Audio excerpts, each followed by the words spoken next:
Hello student, now we are going to teach about the topic effect of temperature on resistance and graph plotted between resistivity and temperature.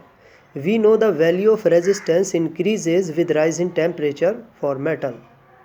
Metal के लिए temperature rise करने पर resistance की value increase हो जाती है। तो उस इंक्रीज़ वैल्यू को हम कैसे कैलकुलेट करते हैं, तो उसके लिए हमने कोई वायर है जिसका 0 डिग्री सेल्सियस पर हमने वो रेजिस्टेंस R0 सपोज़ कर लिया कि उसका रेजिस्टेंस जो है वो R0 है 0 डिग्री सेल्सियस पर R0, और T डिग्री सेल्सियस पर उसका रेजिस्टेंस जो है RT है।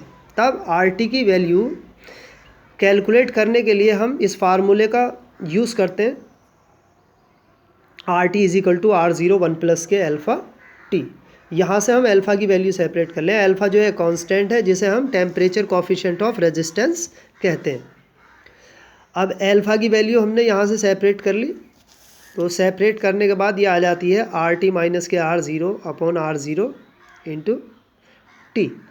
इसका यूनिट होता है पर डिग्री सेल्सियस।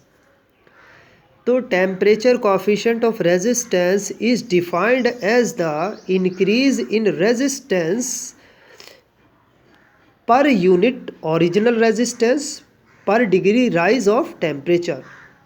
यानी किसी वायर के 1 डिग्री यानी 1 ओम रेजिस्टेंस का टेम्परेचर 1 डिग्री सेल्सियस इंक्रीज़ करने पर उसका रेजिस्टेंस जितना इंक्रीज़ हो जाता है वही उसका टेम्परेचर कोफिशिएंट ऑफ रेजिस्टेंस कहलाता है।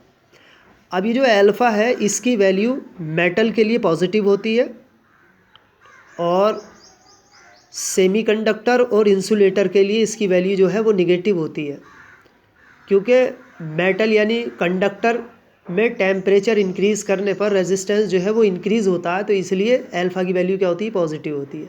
और सेमीकंडक्टर और इंसुलेटर में टेम्परेचर इंक्रीज़ करने पर उसका रेजिस्टेंस जो होता है वो डिक्रीज़ होता है, तो इसलिए इसकी वैल्यू क्या होती है, निगेटिव होती है। अब इसमें हम ग्राफ कैसे प्लॉट करते हैं रेजिस्टिविटी और टेम्परेचर के बिटवीन में, ये हमने 3 ग्राफ प्लॉट किए हैं। एक मेटल के लिए है, दूसरा एलॉय मेटल के लिए, तीसरा सेमीकंडक्टर के लिए। तो फॉर मेटल तो resistivity is linearly proportional to rise in temperature.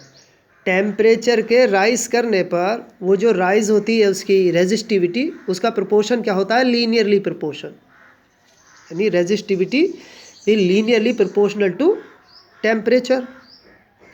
मगर ये जो लीनियर प्रोपोर्शन है उसकी एक टेम्परेचर रेंज होती है, यानी 273 केल्विन से ही उसका प्रोपोर्शन लीनियर होता है। अगर 273 केल्विन से अगर कम टेम्परेचर है तो रेजिस्टिविटी लीनियरली इंक्रीज़ नहीं होगी उसकी टेम्परेचर इंक्रीज़ करने पर। अगर टेम्परेचर 273 केल्विन से कम है तो इसका प्रोपोर्शन जो है वो लीनियर नहीं होगा, कर्व्ड होगा। और 273 केल्विन से अगर ज़्यादा है तो उसका प्रोपोर्शन क्या होगा, लीनियर होगा। फॉर एलॉय मेटल में भी उसकी रेजिस्टिविटी जो है वो टेम्परेचर इंक्रीज़ करने पर जो है इंक्रीज़ होती है, बट इसका टेम्परेचर कोफिशिएंट ऑफ रेजिस्टेंस जो है वो पॉजिटिव तो होता है मगर बहुत कम वैल्यू होती है इसके एलॉय मेटल के लिए। यानी टेम्परेचर इंक्रीज़ करने पर जो उसके रेजिस्टेंस में चेंज आता है वो बहुत स्मॉल होता है, small change as compare to constant ही सपोज कर सकते हैं हम उसे, इतना कम।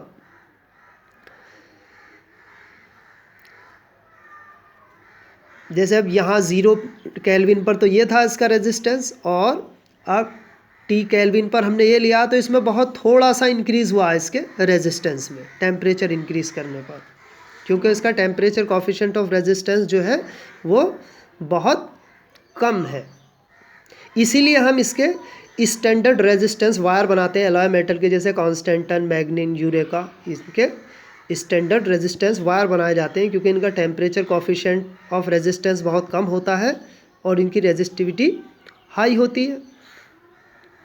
तो रेजिस्टिविटी तो इसकी हाई होती है, मगर इसका अगर टेम्परेचर इंक्रीज़ करेंगे तो उसकी रेजिस्टिविटी में बहुत मामूली सा चेंज आएगा टेम्परेचर इंक्रीज़ करने पर। अब ये होता है सेमीकंडक्टर।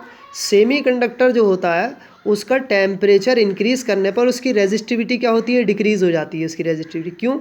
क्योंकि सेमीकंडक्टर में अगर हम टेम्परेचर इंक्रीज़ कर देते हैं तो उसमें फ्री इलेक्ट्रॉन प्रोड्यूस होते हैं, फ्री इलेक्ट्रॉन प्रोड्यूस होते हैं, क्योंकि टेम्परेचर इंक्रीज़ करने पर उनकी कॉलिजन बढ़ जाती है और रिलैक्सेशन टाइम कम हो जाता है, जिससे उसकी रेजिस्टिविटी बढ़ जाती है। मगर जो रिलैक्सेशन टाइम कम हो रहा है वो